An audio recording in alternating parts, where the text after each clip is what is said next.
back in the garage, back in the garage, back in the garage today, back in the garage today. What's up guys, back in the garage today with what should be a pretty simple project. Alright, so as many of you know, I just got back from a nearly 2,400 mile trip down to Louisiana and back. If you didn't see that, check it out up here. Kristen and I had a great time on the trip. But if I had just one complaint about the comfort of my KTM, it's that I didn't have highway pegs. Since Kristen and I are headed out later this month on a 6,500 mile trip, I want to be just a little bit more comfortable. So let's take care of that problem, put some highway pegs on the bike tonight. Now I did show you these pegs in a recent video. In fact, I ordered from Twisted Throttle. These are not from Twisted Throttle. I sent those back and I do not want to get into a rant about what happened there. So we'll just say these are from Revzilla, and so are the mounting brackets. Now you may notice I got black pegs and silver brackets. Why is that? Well, it's simple. The black brackets are not available in the United States right now. They've been on back order for weeks. No one knows when they're going to be here. And since my legs and knees won't notice the difference, I said, you know what, silver will be fine, and we'll just stick with the silver brackets and the black pegs. So let's get to installing them. I've gone ahead and spun the washers and nuts and little end caps off of here. Now you'll notice they do give you two different size U-bolts.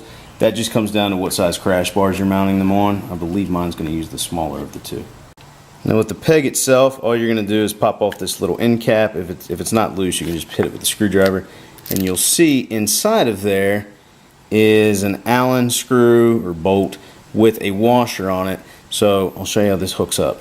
Now what you're going to do here is you're going to set this down on here, and then you're going to figure out, like this one here has got the little rubber one on. You're going to drop this down in, and it looks like a 5mm, and that's what's going to hold the peg onto the mounting bracket. Now make sure you don't tighten this down too much because you are going to possibly have to maneuver it. So you just want to spin it down enough that it's snug.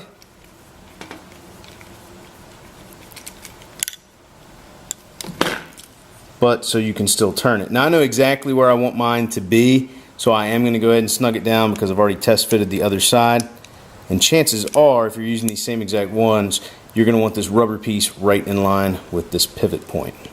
Now once you've got it tightened down where you know you need it to be, and you know you don't have to make any more adjustments, be sure to put that end cap back on the peg. Now before we can go to mounting this, you're going to have to pop these little plastic end caps off of the nuts on the U-bolt. They should just pull right off, and now you have access. These two are 13mm, as is this one right here. Now before mounting the brackets on the bike, first thing I'm going to do is wrap a little bit of electrical tape around the crash bars. And that's what it looks like with electrical tape on it. And we're doing this for two reasons. Reason number one, we're going metal on metal, so it just keeps from scratching up the paint on the crash bar. Reason number two is kind of like an old dirt bike trick. If you were to topple the bike over or to tip over, what's going to happen is you're going to take the chance of breaking the U-bolt or the peg mount. By having it like this, not so much this way, but especially if you had it on one of these bars, it's going to allow it to break the tape loose and hopefully not break the mount, thereby not breaking any parts and just having to replace a piece of tape or tighten it back up. And when tightening up the U-bolt, be sure to tighten these nuts equally. You don't want to get one too far ahead of the other. Don't tighten them all the way down. Get them where you think it's going to be close, and then hop up on your bike and just give it a quick test. And then once you've got it where you think you want it, you got it locked down. Remember to put these little plastic caps back over the nuts. Just cleans up the look a little and gives it a little extra protection. And now I have the passenger side mounted too. Now you may want to pull out a tape and see if they're equal. I've already checked mine. They're pretty close. They're not perfect. It's just the way the crash bars are made. Now I'm going to show you the different seating positions they provide me with. Okay, so this is the factory seating position, my foot on the factory peg location. Here's my foot on the highway peg, so that's my second seating position. And then here is my leg stretched out across, so I can get a real good stretch. So now I have 1, 2, 3 different positions I can put my legs, which should make long distance riding much more comfortable. I'm going to give you one more view of what it looks like. All right, now from this angle, factory position, foot on top of the peg, leg stretched out across. Now, I know I said at the beginning I would have liked to have the all black setup, and while I still stand by that, the silver really doesn't look too bad. Now keep in mind, these are universal peg sets, so you can mount them to any sort of bike that's got crash bars, and they also provide you with 2 different U-bolts for different size crash bars. Let me tell you why I decided to mount them here on my KTM. Originally I was planning on putting them up here, Then I thought about putting them down here, and I eventually decided on this vertical piece for a couple of reasons. One, I would not recommend putting them up here. If you were to put them up here and have a tip over, it is possible that they could flip up, puncturing or at least damaging your fuel tank. Also keep that in mind for other models if there's a way it could flip up and hit them. Now, if it was down here on the bottom, the crash bar would do its job and protect it from the peg going in.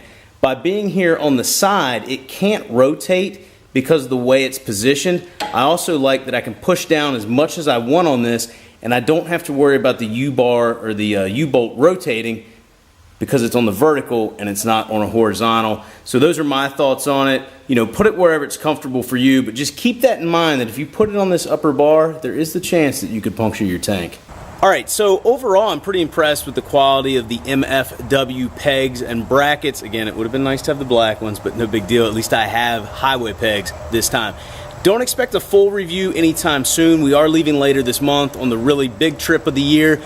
I will do a comprehensive review once we get back. You've already seen the install. I'll just let you know how they work, how they held up, that sort of thing. You know, by the time I put 6,500, 7,000 miles on them, I ought to know if they were worth it and how well they're going to last. So anyway, I hope you guys enjoyed tonight's video. If you did, please give me a thumbs up. If you're not a subscriber, you know, hit that subscribe button. If you have any questions, let me know in the comment section below. And as always, I'll talk to you again soon.